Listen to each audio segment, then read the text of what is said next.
everyone. Welcome to a brand new episode of the Unlearn series, where we dive deep into the world of enterprise innovation, exploring the best practices that propel business forward, especially in 2023.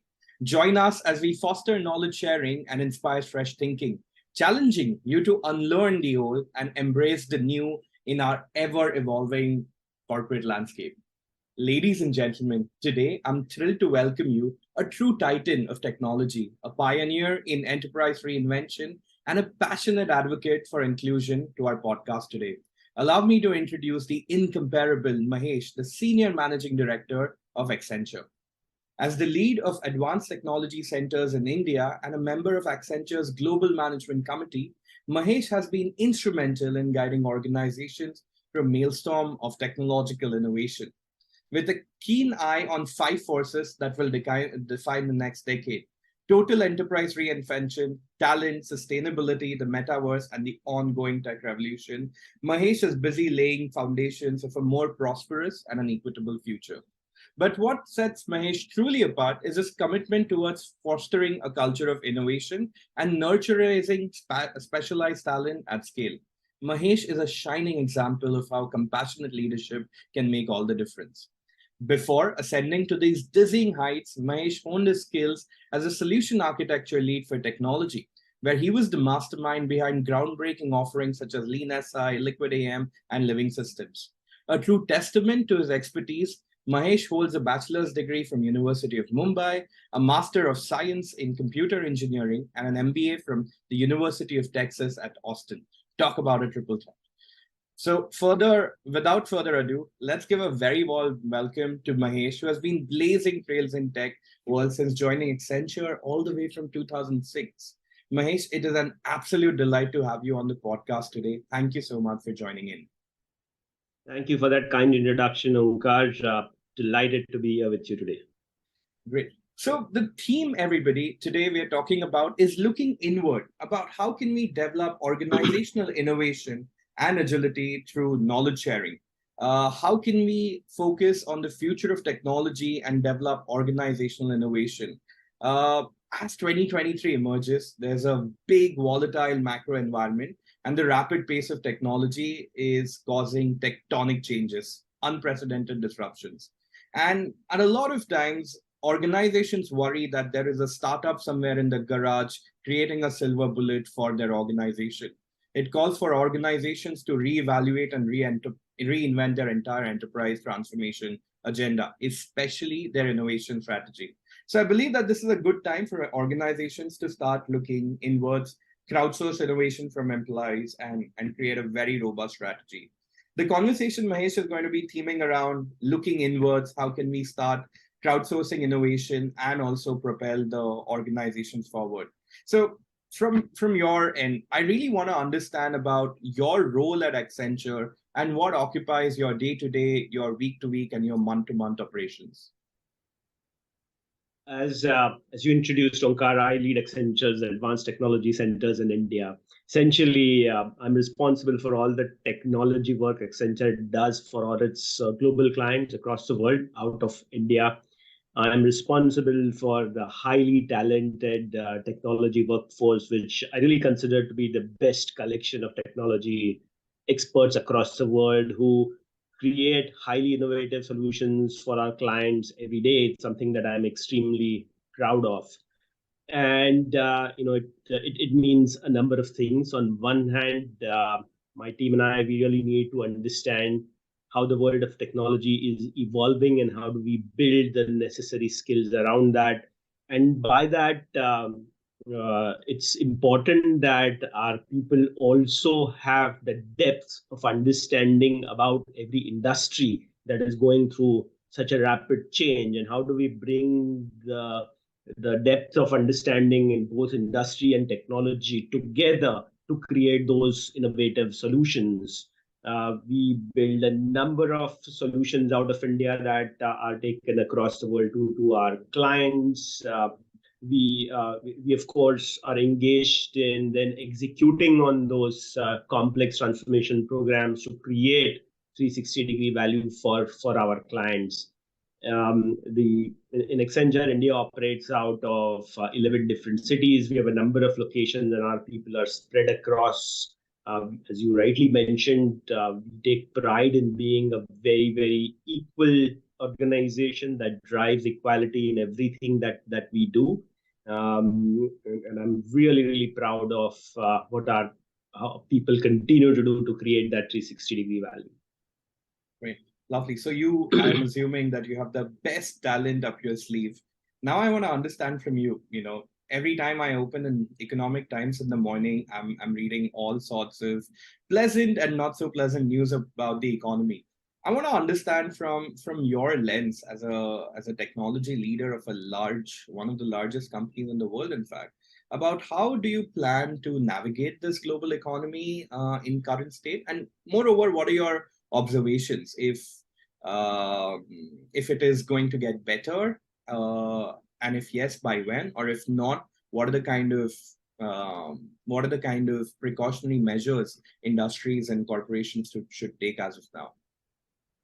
Great question, but let me put it this way. Technology in many ways creates the disruption, and it is also the answer for disruption. If you go back into human history, I think you can safely say that for the longest period of time, barring perhaps the last 3-4 centuries when technology really took off, it was a very, very stable history, isn't it? Yeah. Technology arrives on the scene and then the disruption goes up. And of course, what we have seen in the past decade or so is simply unprecedented. And what we saw in the last 3 years is almost unthinkable, isn't it?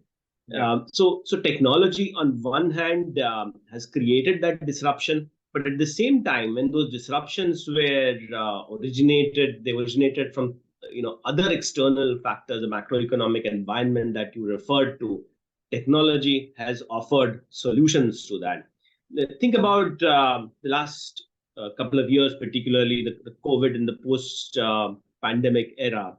When COVID suddenly arrived, everybody had faced disruption, and every CEO had one thing on mind: how do I build a resiliency? How do I keep the lights on? How do I keep reaching out to my customers? How do I keep delivering the services? How do I keep my supply chains going? So at that time, the primary thing on a CEO's mind was resilience. As we got out of the pandemic, one thing that really happened is that all human beings suddenly had to go through the change, and that the need for everybody to change at such a massive scale all simultaneously, in a sense, opened up everyone's mind for change. And interestingly, the way I look at it is that people almost started demanding new experiences. And that created the new wave of digital era, where people who were not really digital savvy, suddenly you will find that even the senior citizens are demanding experiences using digital technology. And that unleashed a wave of massive growth for most businesses. You've seen the kind of growth that almost all economies had and almost all industries had in the past couple of years. Fast forward to today, all of a sudden, we are finding inflation to be on everyone's mind. You have the financial aspects, the high interest rates, etc. And all of a sudden, there is also a desire to optimize your operations as you drive growth. So we are in this unique era where I think if you the title of the movie that won the Oscar, everything together all at once, something like that, isn't it? That sort of seems to be the order of the day.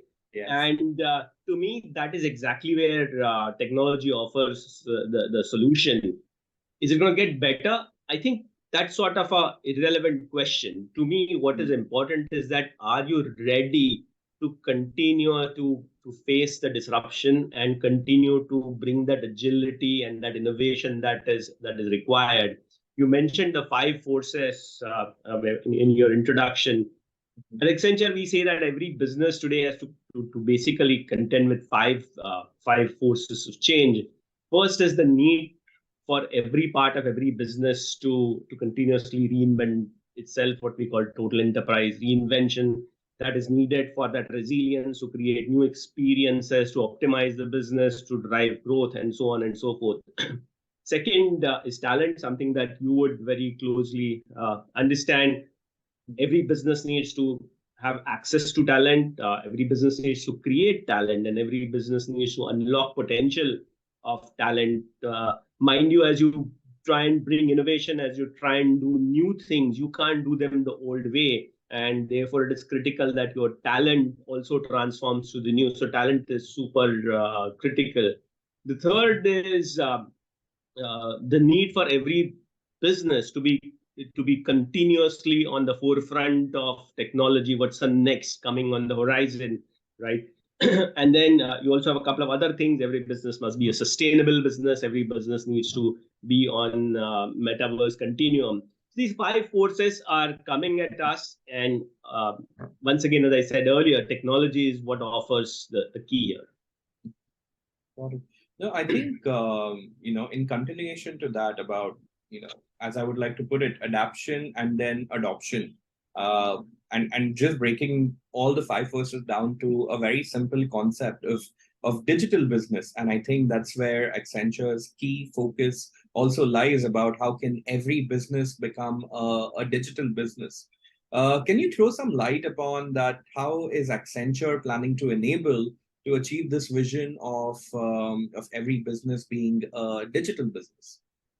Yeah, and you're so right. I mean, you take me back to almost 10 years. It's almost 10 years now that you say it, when we made that statement that every business is a digital business, and how true it has proved to be, isn't it? Mhm. If I could throw some more light on that. See, we've been doing a multi-year research on the impact of technology adoption on business performance. Mm. And even in pre-pandemic period, the research that we conducted in 2019 showed that the companies who were leaders in technology adoption, digital technology adoption, were growing their revenue at 2x the speed of the laggards. Interesting. Then the pandemic happened, and we repeated the research just 1 year into the pandemic. And you know what? That gap had grown to 5x the revenue growth. So there's a very clear correlation between adopting technologies and driving your revenue growth. Mhm. And the things that were really common amongst the leaders were that they all were building a strong digital core, Mhm. and they were rotating their technology budgets from just maintaining to building new, right? Mm. So building that digital core is super critical. What's a digital core? Well, simply put, you need an infrastructure layer, cloud base, which gives you that agility, which gives you that speed and the power to innovate. You need a data layer, which in simple terms allows you to ask new questions, and it allows you to find new answers to your questions. And third Mhm. is your application layer, which allows you to create new experiences for your customers. So you really, really need that strong digital core. As we fast forward today, we find that technology companies are actually going even a step beyond. Rather than driving digital initiatives in silos, they're now Mm. looking to connect various digital transformations that are running across different functions, and create a totally new enterprise, what we call reinvention, Sure. right? And to me, total enterprise reinvention it's a deliberate strategy. It is not a program. It is a Mm. strategy to what we say creating new performance frontiers. Mhm. What do I mean by new performance frontier? Well, typically almost all companies look to benchmark their performance against their peers in the industry. I think technology offers you an opportunity to go beyond your benchmarks, right? Yeah. And that is exactly digital is about. How do you create new performance frontier for yourself and maybe even for your industry? Mhm. Got it. Interesting. I think it really makes me think about the people who actually adopted digital initiatives 10 years ago, got such a massive head start, and especially during the last couple of years, from 2x to 5x. I think that's incredible. I really also like the aspect of how total enterprise reinvention is a very conscious decision, and not a program. It takes a lot of efforts. It takes a lot of forward thinking actually by business leaders to actually pause, reflect, and kind of foster this initiative. As more organizations across the world, specifically in the backlight of the pandemic, They are looking at technology to be a driver of this enterprise reinvention. I want to understand from you that recently I hear that you published research about 2023 Accenture technology vision. Can you help us understand few trends which are highlighted in this report? Sure, I would love to do that. You can all read about that on Accenture website, by the way. And before Yeah. I touch the the trends, Hmm. it's important that we understand a new reality that is emerging. See, all of us, in a sense, live two parallel lives. One is our physical world, and second is the digital world. Let me give a couple of examples. When we do shopping, I either walk into a physical store in a mall, or Hmm. I go online and I order something, right? I don't do the two together. When I walk into a physical store, I get probably a better experience, but I don't get the massive variety of available online. But when I go to a digital store, I don't get the experience, but I get to see so much variety. And there are so many such differences. Today, you either walk into your office to work or you work from home in a virtual environment. So we are all running in these two parallel realities that don't seem to converge. According to what Accenture we believe is that the next wave of business transformation is all about taking this digital transformation to the next wave, where we create a shared reality. That where these the physical and the digital lives that we live, they start converging together. What we call when atoms meet bits.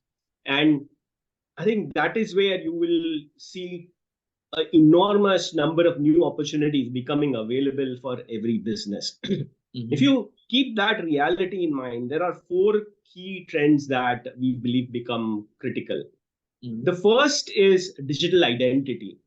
Hmm. Every human being, every physical object needs to have a digital identity that will be common across physical as well as digital worlds. Okay, and think about it. That is not something that exists today. I'll give you an example. You will look at driver's license. Driver's Hmm. license in India has a number. It can Yeah. be used as an identity Yeah. when you have at some inspection point, but you can't Yeah. use that number online, isn't it? In fact, Yes. driver's license is not even identity proof in many countries. That uh, is so true. so there is we have now in India taken that next step of creating digital identity for our population. Many countries are far behind. uh, and so that digital identity is sort of the first step. The second thing is, I would say, is data transparency. Every Hmm. time you and I have to share our data, we always a little bit careful, Yeah. isn't it? You always are a bit skeptical what's going to Yeah. happen to my data. So Yeah. as organizations collect data, they need to be very, very careful about the kind of data they collect, the way they store their data, and the way they release the data, only the most appropriate data with the right consent from the consumer, because that is what leads to building that trust. So that data transparency leading to development of trust is going to become very, very critical as we move forward. Hmm.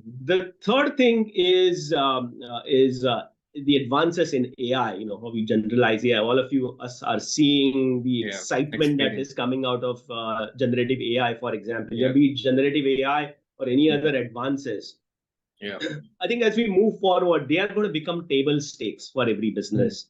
And Yeah. how every business adopts these advanced AI technologies to create new possibilities, new opportunities, is something that all CEOs will have to keep in mind. And Hmm. lastly, speaking, which I personally find very exciting, is what we are calling the forever frontier, which Hmm. which is essentially a continuous feedback loop between technology and science. Hmm. See, we've been very used to the term IT, information technology. Yeah. We've moved to what is called OT, that means controlling your physical devices. The Hmm. next thing is science and technology together. See, science and technology, the feedback loop that I referred to, is basically leading to acceleration of both. I'll give you Hmm. an example. You might have read a new innovation called AlphaFold from DeepMind. Hmm. What is it? Well, proteins are the building blocks of every human body, and understanding the 3D shape of a protein is very critical to understand what is the impact of a pharmaceutical drug that can have on our body. What is the problem here? Understanding the protein shape is a very, very time consuming, very labor intensive process. And it has been a big limitation in the speed and the efforts that sort of are required to understanding these protein shapes. Well, AlphaFold in one stroke released a database of 200 million proteins. Wow. Using the power of data and AI. And now you can imagine this restriction that we had all of a sudden has disappeared, right? Mm-hmm. So science and technology coming together creates this completely new world of possibilities. And as you apply that in every industry, you can imagine what's going to happen, right? So all of us think about using digital in our immediate neighborhood to make one little further step change. Here you're going to have a completely new revolution. Mm-hmm. Those are the 4 trends that our technology vision for this year outlines. Got it. So as I understand, creation of a digital identity for every corporation, making sure that the corporation has enterprises have complete understanding towards its internal and external stakeholders about data transparency, the ability of corporations, enterprises to adopt and implement advanced AI. And the 4th point I really liked about Forever Frontiers, about how science and technology can actually combine to just either disrupt or open up an entire new space, which in a few matter of years will start affecting day-to-day lives. Really, really, I'm going to drop a link of the report in the description. Coming back a little bit about, looking inwards, as you're, exploring what are the key trends, I want to understand from your aspect about that. One of your 5 forces is talent. And talent, I think, is a predicament for driving any kind of corporate innovation. I want to understand from you about how do you start leveraging on the talent, on the tacit knowledge of any organization, that about Accenture, about how tacit knowledge of the organization can actually start playing a very decisive role in driving not only productivity, but to a certain extent, innovation. And how can that actually help enterprises unlock, get better than their competition or unlock new frontiers in the industry, what they're working in? It's a great point. See, when you talk about innovation, I look at innovation as innovation with a big I and a small I. What is the big I innovation? These are the big innovations that we all come up with. Either you have a team of experts who come up with a brilliant idea and build on that, or you may look at a big innovation that has appeared on the horizon, generative AI as an example, and how do you implement that internally?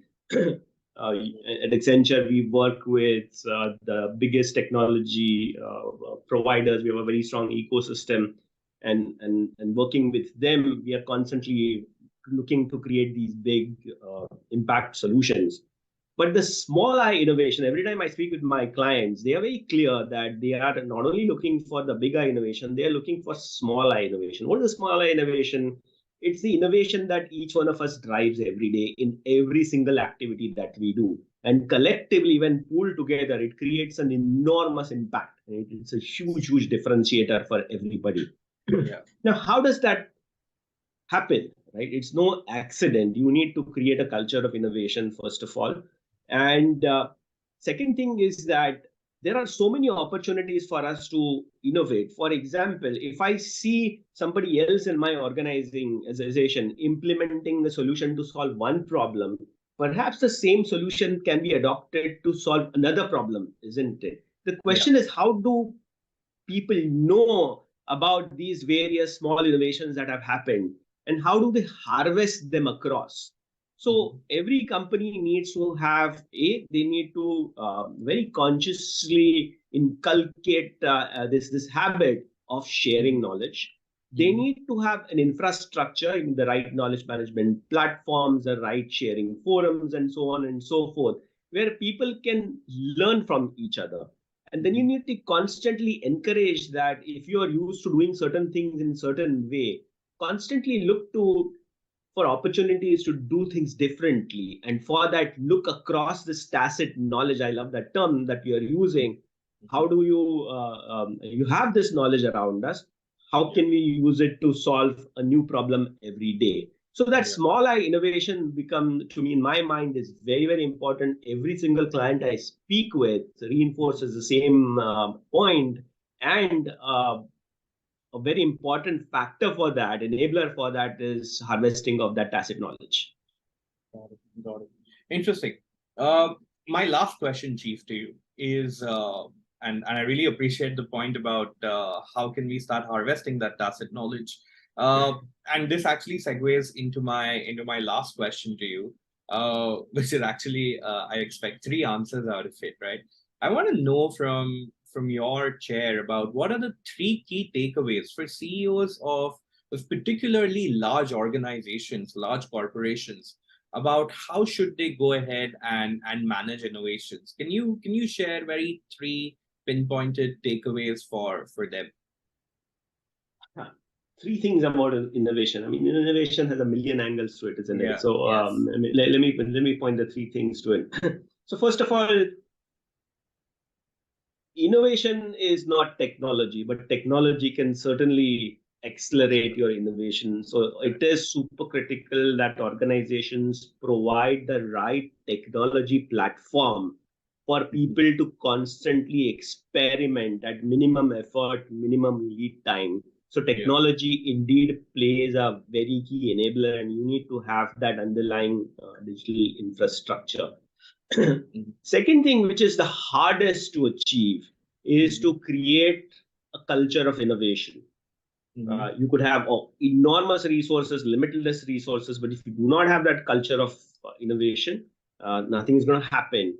And building that culture of innovation is a very, very conscious effort, requires an enormous effort. You need to show the commitment from leadership, commitment from the top from day one. People need to understand how innovation is valued in the organization. We need to create the structure for sharing of ideas. Mhm. One of the things that has become extremely useful within Accenture is that we have tried to gamify this. So we have Mhm. innovation contest, for example, Yeah. which Yes. we started with 5 years, 7 or 8 years ago. When we started it, we had like maybe 1,000 people participate. This year we had like 100,000 entries, Yeah. and people take enormous pride in exhibiting their ideas and advancing those ideas. So I think building that culture of innovation is supremely important. And third thing is looking to maximize the value from every innovation and Mhm. not looking at innovation in silos. If I came up with an idea for a purpose, that Yeah. idea could actually have a bigger use elsewhere. Yeah. So how do you have this cross pollination of ideas, and how do Yeah. you encourage people to look around and Mhm. adopt somebody else's idea for a different purpose in a better way? I think Yeah. that is also very, very important. Great, lovely. This is super interesting, super insightful. I really like that, how technology is not innovation, which a lot of times enterprises mistake it to, but it's possibly something which fosters, accelerates innovation. The second thing is how do you manage, encouraging everybody to innovate, right? Culture of innovation, bottom up innovation, and the third thing is how do you maximize the breadth of any innovation which cuts across all silos. This has been fantastic. The last thing is a very quick small segment, which is a rapid fire segment. I'm gonna ask you very pinpointed questions. I would like you to answer really quickly the first thought which emerges into your mind, and that would be rather raw. Are you Okay. ready for it, Mahesh? All right. Great. These are four very quick questions. Number one, as of 2023, which innovation trend are you most excited about? I really like that convergence of science and technology. I think it's going to deliver a massive change. Got it. So the forever frontier. Forever frontier. Lovely, lovely, great. Second part, what are the biggest mistakes you've seen as companies when they're trying to develop any kind of an innovation strategy? Which one, according to you, is like a total blunder? What companies do? I know I laugh when I see companies having an innovation team to do innovation. Innovation has to be into everything and on everyone's mind. Got it. Lovely. About talent now, intrinsic motivation versus extrinsic motivation. How do you encourage employees for them to share knowledge, for them to innovate? What matters more to you? It's a to me it is a combination. Employees must understand, and I really think most of our employees do understand the power of knowledge and the power to continuously upskill themselves, to learn from each other and learn from every single channel available to them. But to me, a company has to provide the right encouragement, the right infrastructure, and the right resources to for employees to absorb that knowledge. So it is a combination of external, internal. Got it. Got it. Perfect. I'm a CEO of a small company, so I'm reading a book called The CEO's Test. But I want to read a book which you recommend, and that's my last rapid fire question. Is that what is a book which you recommend to every CEO to read like right now? Like right now, they should have order online. All of you are very busy people, and I know you have access to lots of technology resources and lots of research available. I would really like you to take care of your health Mhm. and particularly take care of your mental health. Yeah. I would really like you to read, on that. In fact, one of my favorite books is actually, in fact, light on yoga. So, you Mhm. know, something that I've read, and it's not that I'm a yoga expert, but something Mhm. that I do. So, health is something that should be on your mind. Take care of yourself. Got it. Got it. Brilliant. This is amazing. I think I was just looking at my bookshelf right now, and I wonder the last time I read a book about health. But I think it's imperative right now because you can't be reading about technology and innovation all the time until you have that perfect mind and body space to actually get ready, physical world and the digital world. Great, lovely. This has been amazing, Mahesh. Thank you so much for taking up the time and sharing such great insights. I learned a lot. I hope you had a great time, and I'm sure all our listeners are gonna have an absolute treat. Their notebooks are gonna get filled as they're gonna take live running notes from this podcast. So, thank you once again for doing this. Thank you, Amka. Pleasure talking to you today. Great.